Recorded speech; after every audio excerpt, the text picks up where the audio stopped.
Good afternoon and welcome to this week's CERIAS Security Seminar from Purdue University. Today's presenter is John Butterworth, a security researcher at the MITRE Corporation, whose current work focuses on UEFI and biosecurity. Welcome, John. Thank you, Joel. Hi. So, as stated, myself and my colleagues were trusted computing researchers at the MITRE Corporation. MITRE is a not-for-profit company, federally funded research and development center. They're chartered to work in the public interest. So I guess we'll just jump right into it. And the question to ask is, why should anyone here care about biosecurity? Well, it's the first code that executes on your CPU. Therefore, it's responsible for configuring a lot of security-related configurations, such as system management mode and its executable system management RAM space. Additionally, almost no one is actually integrity checking the BIOS. So if you're a wily hacker and you actually get access to install a firmware rootkit, chances are you have a multi-year backdoor presence at your fingertips. Additionally, from a malicious standpoint, a la the Chernobyl virus that was released some time ago, having to recover from a deleted BIOS is a very time-consuming and expensive procedure in terms of hours lost for recovering the system. So here's our agenda that we'll cover today. I will show you how an attacker can get into the BIOS. I will show you what an attacker can do once he or she gets into the BIOS. Part of this is I'm going to also explain what is a CRTM, a core root of trust or measurement, and how an attacker can take advantage of a weak CRTM, aka mutable CRTM, to install a persistent stealth rootkit in the firmware. Following that, I'm going to introduce our defensive technology that we've been working on, which we call BIOS Chronomancy, and following that, conclusions and Q&A. So first, I just want to just address, we've been working and practicing responsible disclosure. We were focusing our research primarily on a Dell system, simply because they were readily available at the time and they were compatible with our hardware. So we don't want to come off like we're picking on Dell, but we've been working with Dell in a responsible disclosure fashion. Dell is very interested in ensuring that their systems are very secure. So if anyone is inspired to hack around in the firmware and finds a firmware rootkit, contact Rick Martinez. He's the security architect there. He has offered himself up as a POC, and contact him and he will work with you to resolve the vulnerability. Additionally, this is our test subject, aka test monkey, our Dell Latitude E6400, who, as you can see, has sacrificed all for the greater good. We chose the E6400 because he was compatible with our CPU debugger. The BIOS revision at the time that we started this work was BIOS revision 829, which by coincidence turned out to be an extraordinarily vulnerable version of the BIOS, and I'll explain how in a little while. During the course of our research, Dell did release additional updates to the BIOS that implemented better security features. Independent of our research, they actually did this in accordance with the what's called NIST guidance, which came out during the course of our research. And Dell updated their BIOSes to meet their guidance. So, topic one is how an attacker can get into the BIOS. The general methods, well, the short answer really to that is just bypassing access controls. I mean, that's how any attacker gets in anywhere, is bypassing access controls. There are access controls specifically designed to protect the BIOS from erroneous or malicious flashes. For example, some of these access controls are pretty complicated, I guess, from a BIOS developer standpoint. So they can be misconfigured or simply not at all implemented. For example, we have BIOS control, which is located on the LPC bus, I think, of the chipset. Basically, this, without getting into too much detail, this is your first line of defense to protect the BIOS from direct overwrites. It provides system management RAM the opportunity to validate whether or not the person who just ticked bit 0 there to make the flash writable is actually allowed to do so or not. So system management RAM plays a big part in protecting the BIOS flash. Yuri Bulligan Also found and presented similar findings to this in his CanSec West 2013 presentations, as well as his recent Black Hat 2013 presentation. And I have the references on the last slide, and I'll make sure that those get up there for the recording, and so people here can see those and follow up on those if you choose to. But basically, these allow for direct overwrite to the flash. This means you can bypass firmware signing, Windows 8 Secure Boot, which is what Yuri just presented at Black Hat 2013. So moving along, the next very general method of bypassing and access control is to exploit a vulnerability. This does happen, for example, for signed firmware updates. Sometimes this code can be pretty complex. No one's necessarily validating it, particularly at the firmware level, so there are vulnerabilities there. For example, in 2009, the Invisible Things Lab showed that firmware signing could be bypassed. They did this at their Black Hat presentation called Attacking Intel BIOS. And more recently, my colleagues and I also found a vulnerability, buffer overflow vulnerability in the BIOS update process. The BIOS update process occurs in system management mode. So therefore, if you are able to take advantage of this vulnerability, exploit it, then you can execute arbitrary code in the context of system management mode. And by the way, as I stated earlier, we notified the vendor of this vulnerability a good 6 months prior to actually releasing it, giving them, we came to an agreement as to a certain amount of time as to how long it would take them to release patches for this and such before we would actually make this public. And this affects maybe, I think, about a dozen systems or so. It's public knowledge now with the cert number there. So, the Dell BIOS update process, just from a high-level point of view, we're going to go into how how an exploit like this can occur at the firmware level. So the Dell BIOS update from user space works like this. The user goes to Dell.com and downloads their BIOS update process. It installs and executes a kernel driver that takes the contiguous firmware image from the executable, breaks it up into packets, throws those packets into memory with a signature of $RPK. Once that's completely packetized, it flips a bit in CMOS and then performs a soft reboot of the system.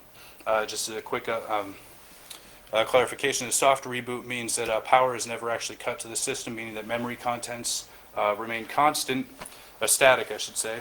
Therefore, upon reboot, the BIOS eventually checks the CMOS bit to see if it's been flipped. If it has, then it triggers an SMI, signaling to SMRIM that a BIOS update is pending. The system transitions to system management mode and begins the BIOS update process.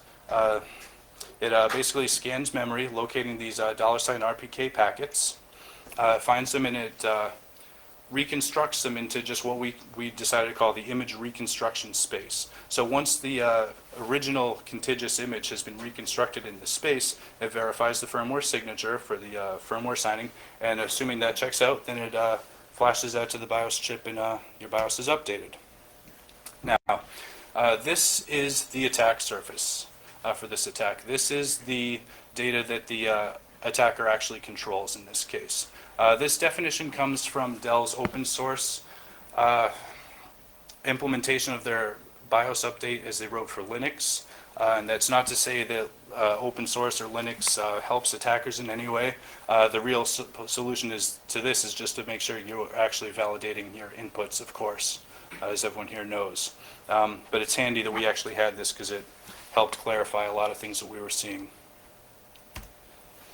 So the BIOS update process, the first, as I said earlier, it locates each of these $RPK packets. When it finds one, it parses the data out of that packet. That data gets stored into a SMRAM data holding space where it's going to be used for later calculations. This is actually more of a constraint, but this was done for, we're pretty sure this was done for sanity checking and debugging, but the reconstruction area, and the attacker actually has to deal with this, the reconstruction area can only have the payload written to if the first D word there is actually George, or GEOR in this case. I think he hand wrote this in assembly, So I don't blame him for adding a little bit of sanity checking and such in there. But this is something that the attacker is going to have to deal with to make sure that George is in the location where they want to write their malicious payload. So once the RPK packet is found, and assuming that George is present, the packet data is copied from where it's found to the relocation space. Now notice that the ECX register, which denotes the number of D words that are going to be copied over, is actually derived from attacker-controlled data here. The packet size and the header size. The attacker controls that data. And that's part of the move SD instruction. In fact, both the source and the destination are also derived from attacker-controlled data. Without checking these bounds, this is an exploitable buffer overflow. So what this basically turns into is a constraint solving problem.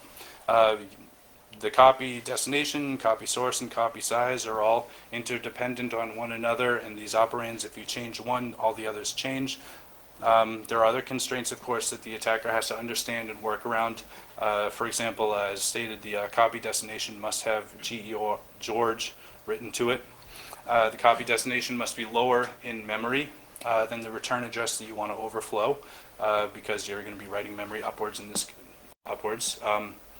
And as we found out through a couple iterations, we can't overwrite too much, or else we die in that inline memory memcopy function, and we just end up with a black screen until we figure out how to reset the system. So you can brute force this once you understand how all these put together, series of for loops and whatnot, and to come up with your candidate evil packet. And this is the candidate evil packet that we chose. First one that came up. So here's how an evil BIOS update works from the attacker's standpoint. Assuming that the attacker has admin access to the machine or root access, this will also work on Linux. It's able to install an evil kernel driver, although in Linux you can just use IOPL to up his privileges, so he doesn't actually need to do this as a kernel driver, but that's an aside. He writes a slice of memory with George to the desired destination address. Then he writes his evil packet containing his malicious payload, as well as shellcode that he's going to want to start executing, because he wants to overflow that return address, of course, so it jumps into his shellcode so he can own EIP. After that, just like in the known good version, he flips that bit in CMOS and then performs a soft reboot. On reboot, of course, eventually the system management BIOS update routine, nothing's actually been compromised at this point, so it's just normal, healthy, pristine code, starts the update process. It starts scanning for these $RPK packets. It finds the attacker's malicious $RPK packets. When it copies it over, that's when all hell breaks loose. You overflow the image reconstruction space from the desired destination all the way up through into system management RAM, which you can do because the BIOS update process is actually executing in system management mode context, so you can overwrite RAM there, and you end up overflowing your return address, thus owning EIP. Thus, the attacker is able to do pretty much whatever he wants, but for example purposes, for here, he would target the BIOS flash chip to install a persistent rootkit. I have a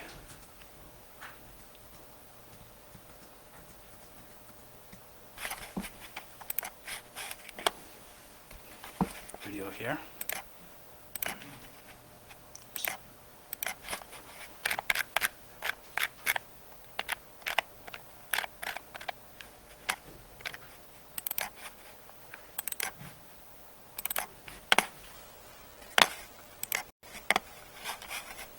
Okay, so sorry about that. So what we have here is BIOS revision A31. This has firmware updates installed and activated.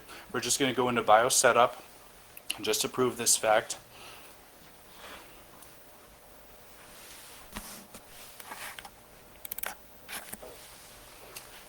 Signed firmware update enabled.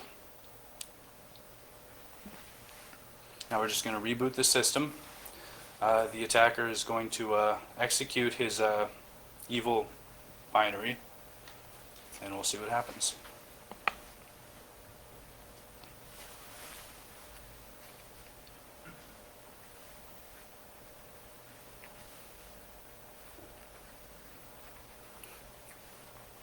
And technically, if that BIOS control bit that I was talking about earlier, if the flash wasn't protected from direct overwrites, technically the attacker wouldn't even have to manipulate and go through all this trouble to overwrite the flash. You could just do it directly from here via kernel driver, or just a privileged app of some sort.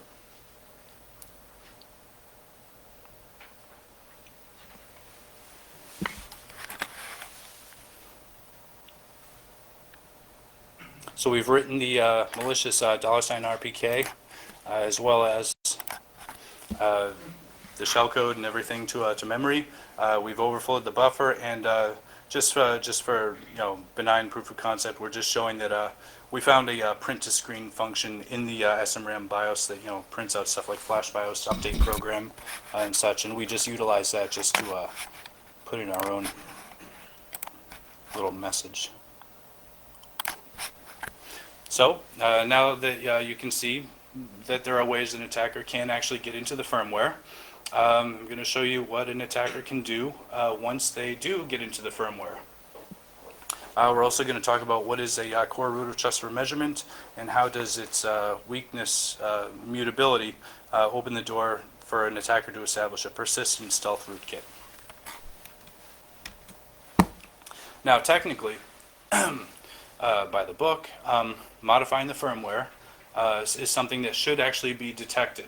There's trusted computing technologies, assuming you have your TPM turned on and you're actually looking at your PCR values, but the trusted computing group in their PC client specification defines a number of critical boot time components which must be measured in order to establish a trusted system.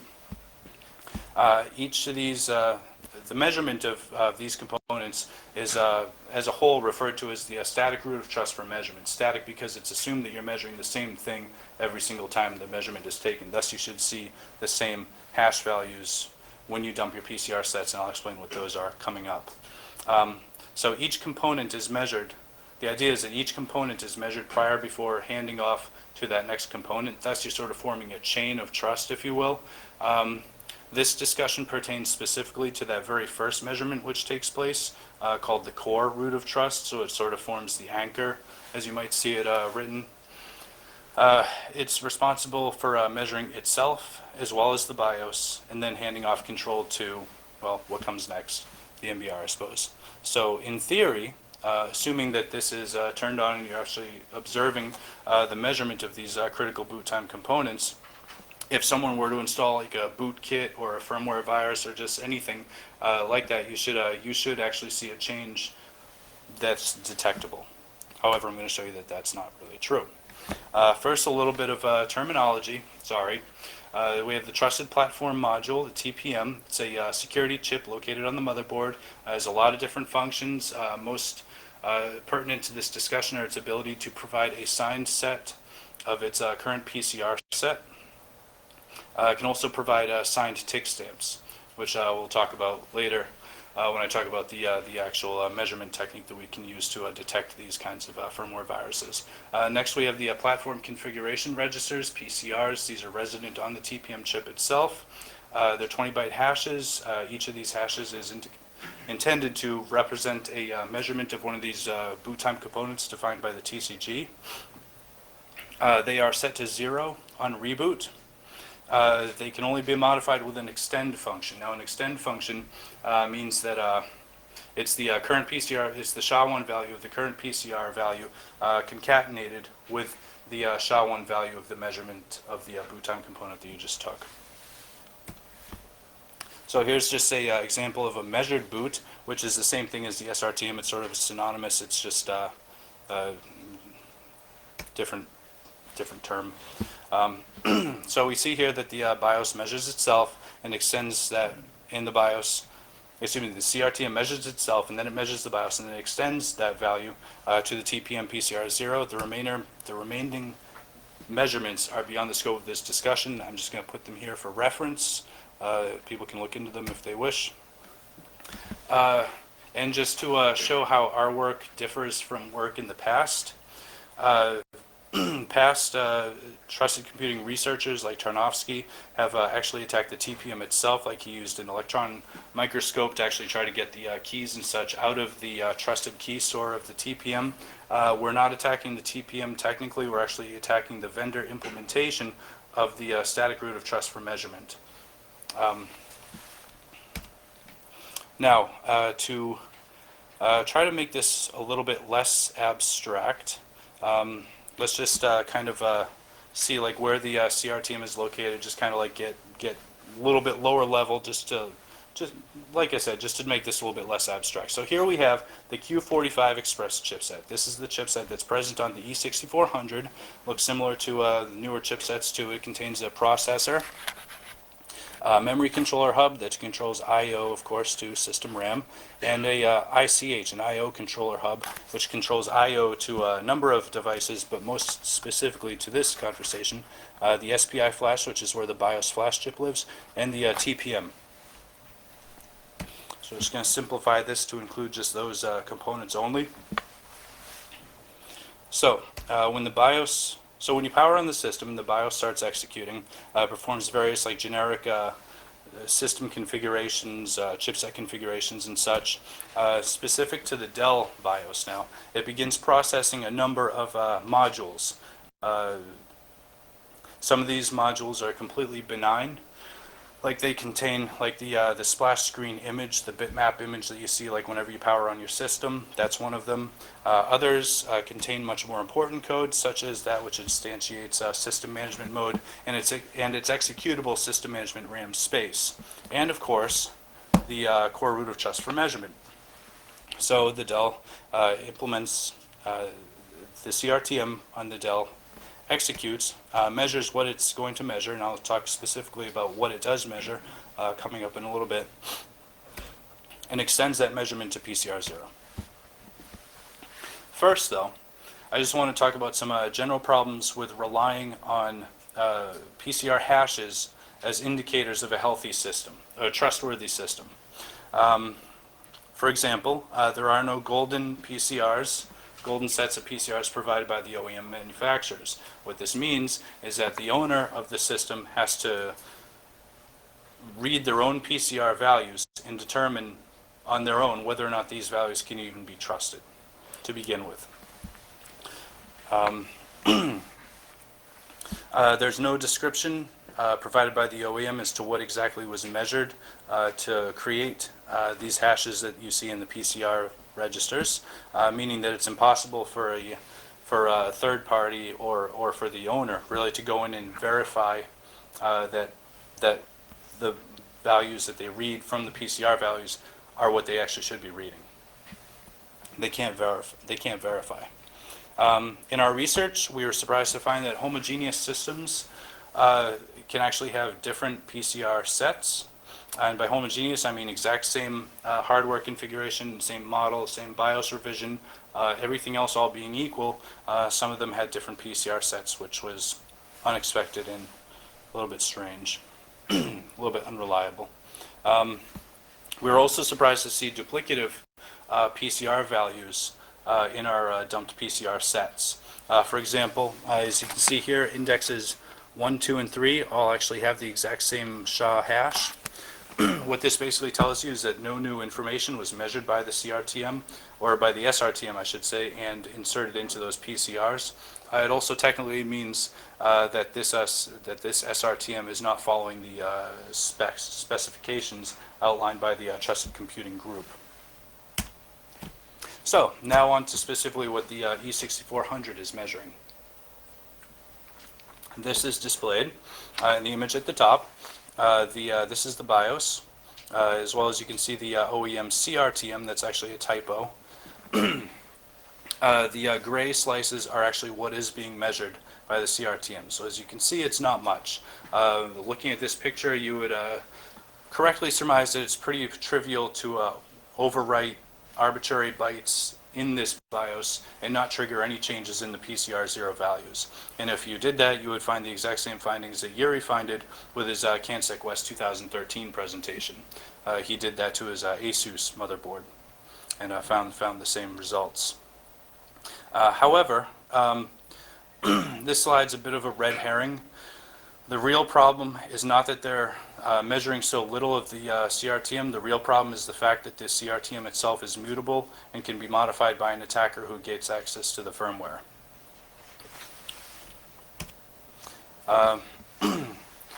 Because it's mutable, it's vulnerable to your pretty standard run-of-the-mill replay attack, where if the attacker is able to modify the BIOS, he can overwrite the CRTM, modify the CRTM to observe the actual known good hash that's measured by the good CRTM, and of course record that, and then prevent the CRTM from executing, and then pass that known good hash to the TPM to extend onto PCR0, thus providing the expected good value expected by the owner of the system, who's actually going to be looking at this maybe,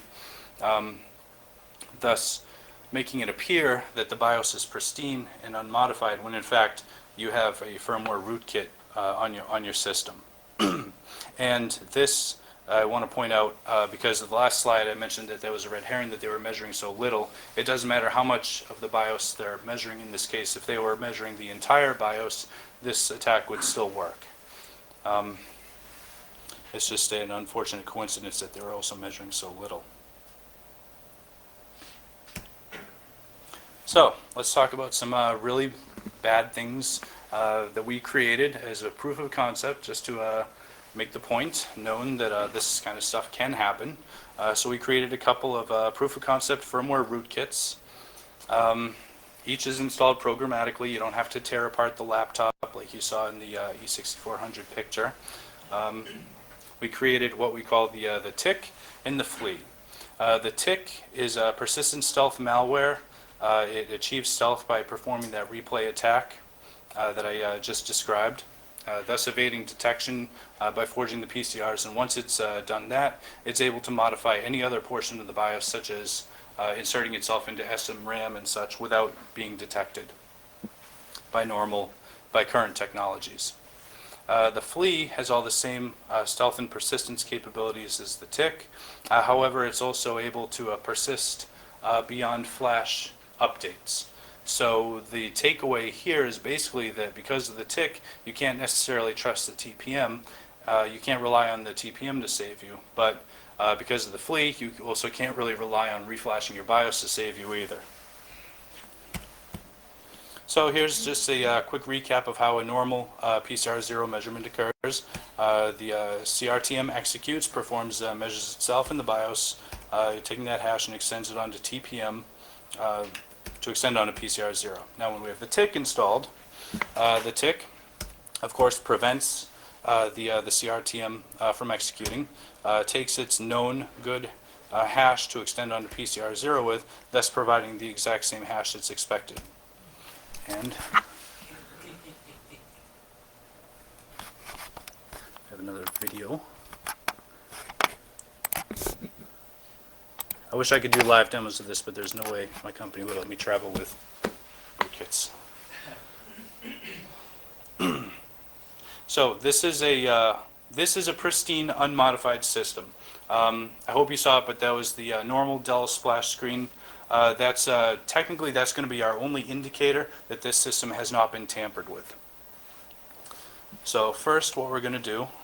Actually, first let me just explain our little layout here. In the upper right, we have our debug view output, which is going to print out our kernel debug output. We're going to execute our OpenTPM driver, which was written by Corey, one of my colleagues, to dump our PCR values. We're going to grab PCR0. We're going to store it in a text file that's on the bottom right. Now we're going to install what we refer to as a naive rootkit. This naive rootkit is one which can be trivially detected by simply observing the PCRs. In other words, it doesn't have any stealth capabilities whatsoever. So what it's going to do, is modify the splash screen. Because the splash screen, as I stated, is one of those modules that actually is being measured by the core root of trust for measurement on this system specifically.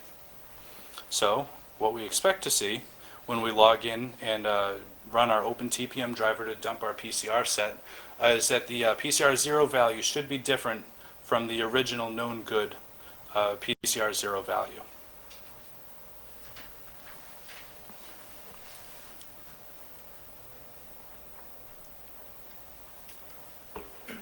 So we're grabbing a PCR0 value now. I'm just going to pause real quick because it goes by pretty quick. But you can see that this hash does not match the original hash. So yes, this is a naive, easily detected firmware rootkit. Now we're going to install the tick, which has that stealth capability.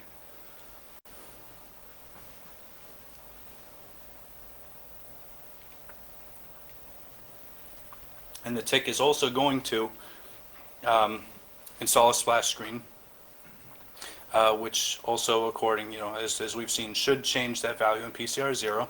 But of course, what we expect to see is that the PCR0 value will in fact match, the known good PCR0 value that we measured the first time of the pristine version.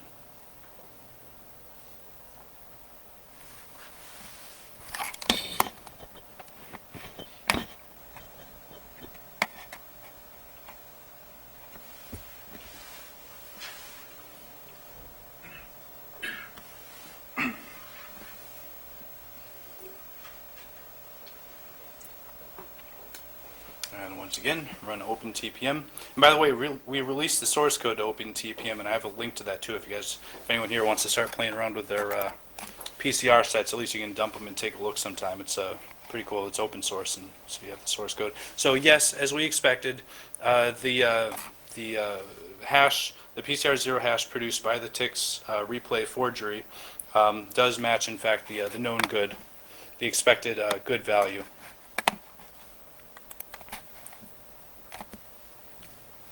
And now I'm going to talk about the flea, as I mentioned earlier. It has the exact same stealth capabilities of the tick. However, it's also achieved persistence beyond BIOS reflashes. So it does this by hooking the update process in system management mode. So therefore, of course, it senses when there's a BIOS update coming. It clones itself into the constructed firmware image, at which point it simply permits the update process to continue, and the flea, has persisted to the next BIOS revision.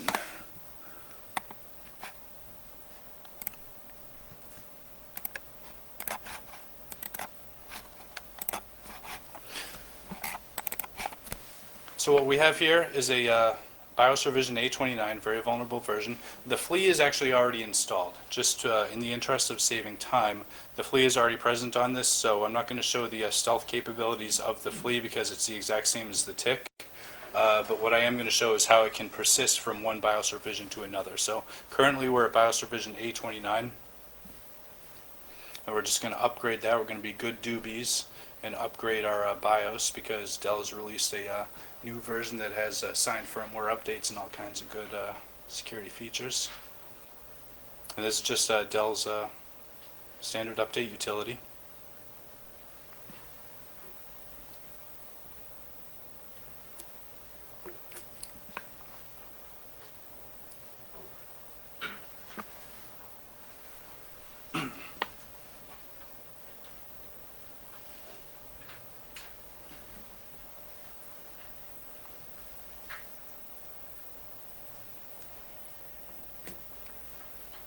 There's a lot more code changed for this firmware rootkit than there was for the others, which is why it has to actually erase and overwrite a lot more of the flash to actually perform the installation. But it's still only 500 and something bytes. It's reasonably small.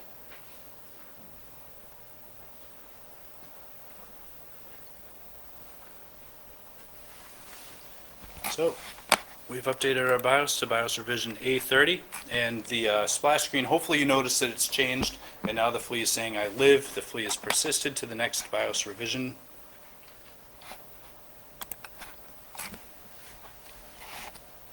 So the next question to ask is, what can possibly defend against such stealth rootkits?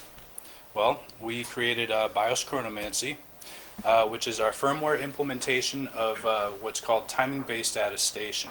The general idea behind timing-based attestation is to build your software so that if it's modified, it runs slower. And it uses a timing side channel to provide constant runtimes in the absence of an attacker, and therefore increased runtimes in the presence of an attacker. The TPM chip, we use the TPM chip. It provides tick stamps and actually has a nice little parallel non-CPU connected clock, which provides signed tick stamps. So it's pretty reliable and trustworthy for this service. The idea of BIOS chronomancy is it's supposed to replace only that core root of trust for measurement, that first measurement that measures itself in the BIOS, and no other parts of the static root of trust for measurement. There's a lot of work in this space, so I'll throw out a couple references. There's a lot of work out of Carnegie Mellon University. Seshadri's written a couple papers on this. Also here at Purdue, Rick Cannell did some work about establishing the genuinity of remote computer systems, and he's using timing to basically determine whether or not a system is a native client or a not a virtual machine, but a virtual. I have to say virtualized and just leave it at that, but that's not the word. Simulated machine. That's not the word either. Sorry. So, BIOS chronomancy has two basic components. It has a self-check looping construct.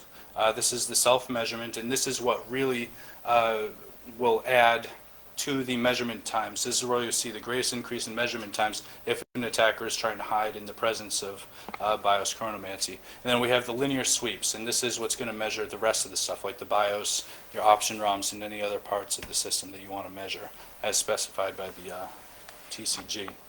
The self-check has some basic requirements. It's required, of course, to read its own data, its own executable binary, its own code. It also has to read the location of that data as well as the instruction pointer that's actually doing the reading, because the location in this case is just as important to keep track of as the actual data that you're reading. There's also a nonce and a pseudo-random number which is used to produce a pseudo-random walk through those blocks, which I'll show you shortly.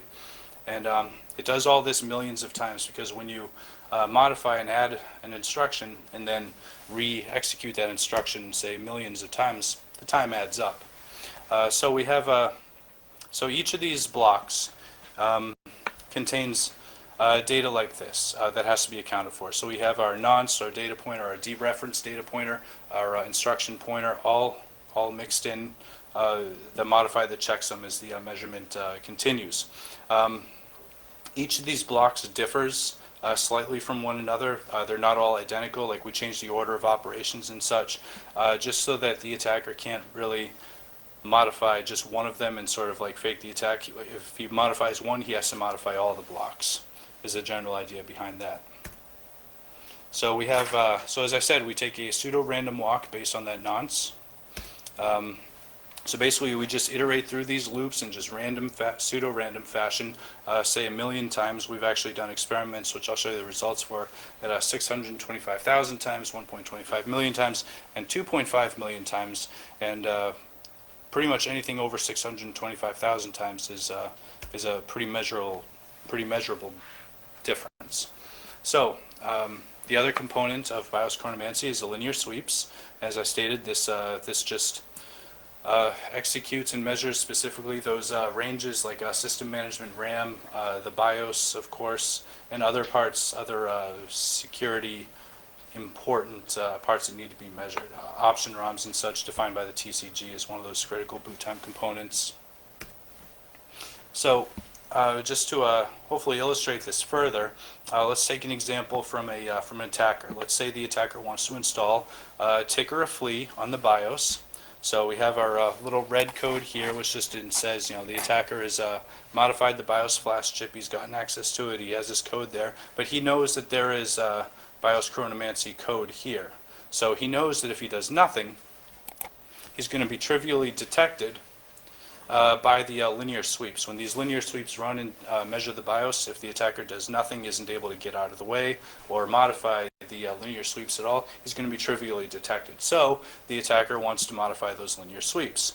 So he basically, in a pseudocode fashion, if you are measuring my hook location, my location in the BIOS, here, substitute in good bytes that you expect to see from a stash which the attacker knows that they aren't measuring.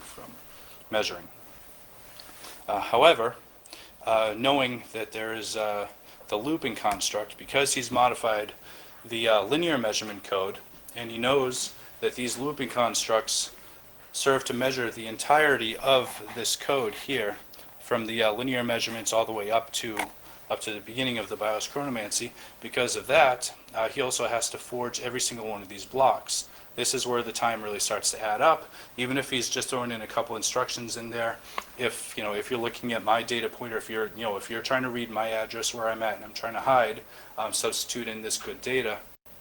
When you iterate over this a million times, you'll see that it adds up to milliseconds, which sounds slow to us, or sounds fast to us rather, but to a CPU that's a very slow amount of time.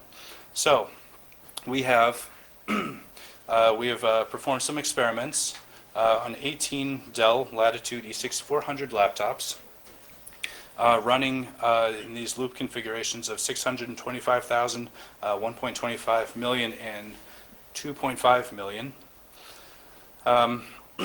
The experiments were run in two parts. We have a clean BIOS configuration, BIOS Chronomancy configuration that just measures itself and produces its known good timestamps. And then we have a bare minimum attacker. And we really tried to spot the attacker every advantage possible. We played around with the caching to make sure that there were no cache collisions from where he was storing his code, as well as where he was accessing his stashes from.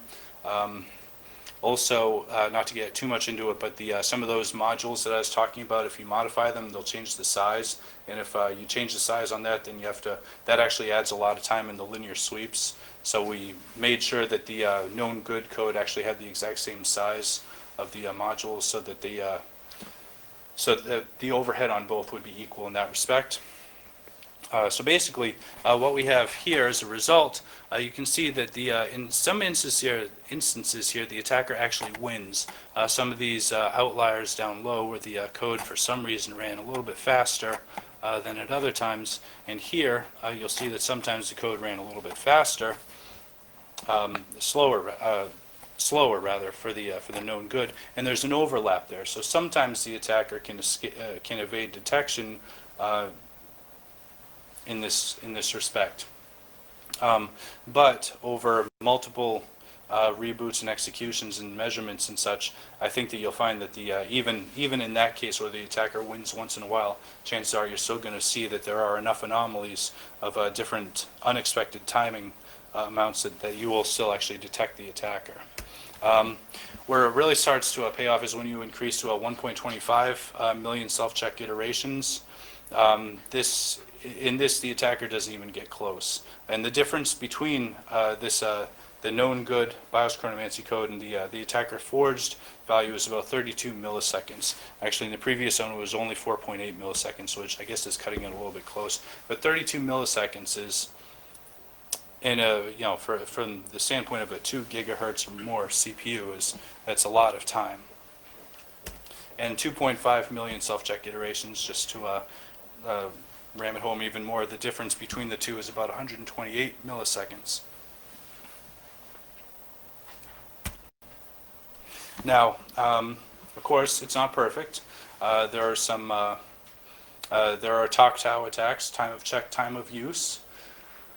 This means that the attacker is somehow aware beforehand that a measurement is about to occur. It's able to remove itself from the BIOS, like say jumping onto the gigabit Ethernet LAN or some other external device that has its own CPU so that it can execute code and move itself back at some point.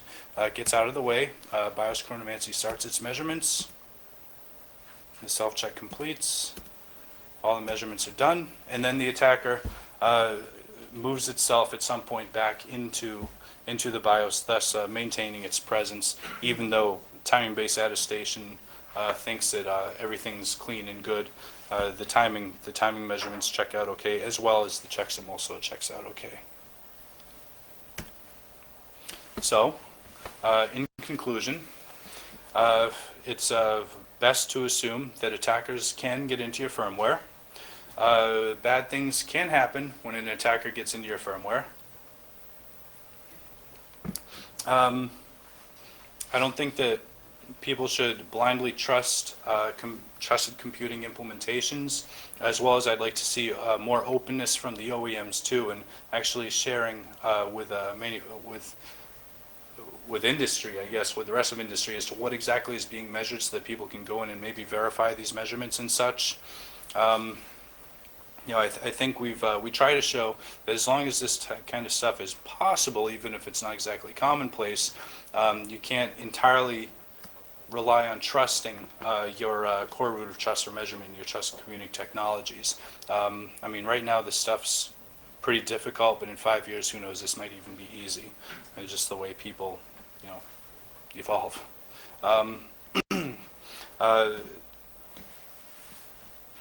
To the argument as to people should use TXT technology, Invisible Things Lab has actually shown that TXT in a dynamic root of trust can actually depend on the static root of trust values derived from the SRTM. And I guess I actually have enough time to talk about another tool that we created sort of as an offshoot of this. As I was talking about earlier with those access controls, we released a binary that's free for use. Anyone can download it. Here's the link is here. The only thing we ask in return is to share the data that it collects with us. The data that it collects is just the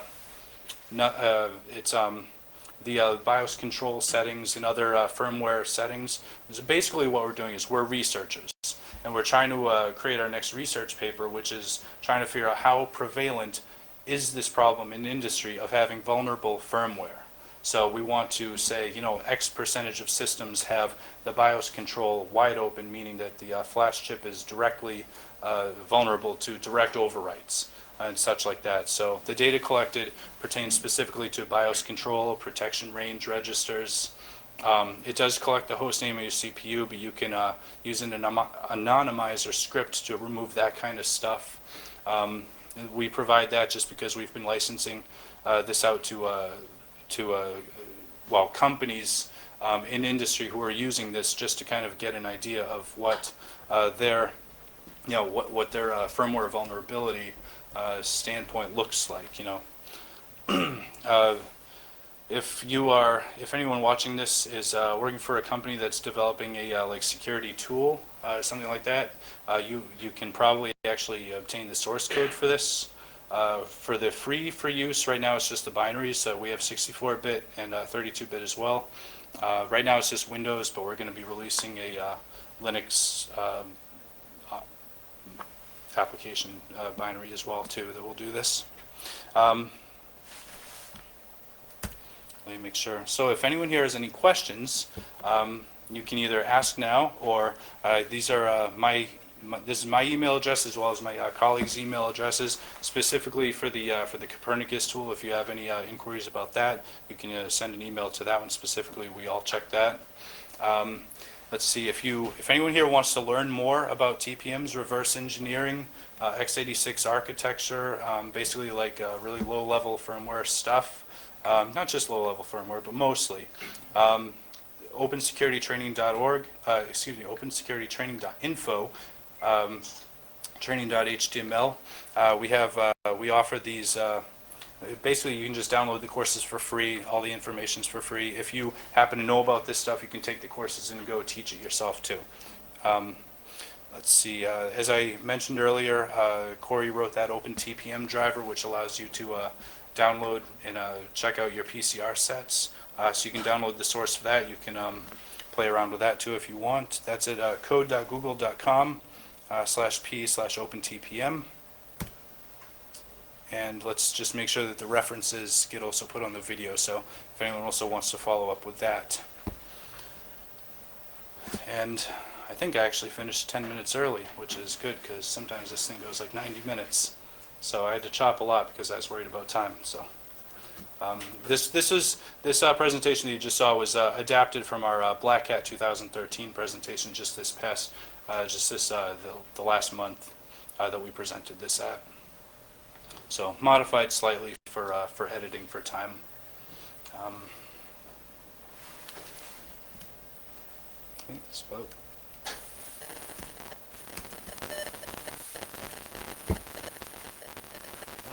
That's it. Thank you.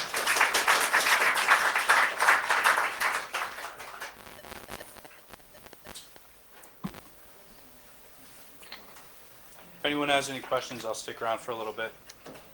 Any inquiries?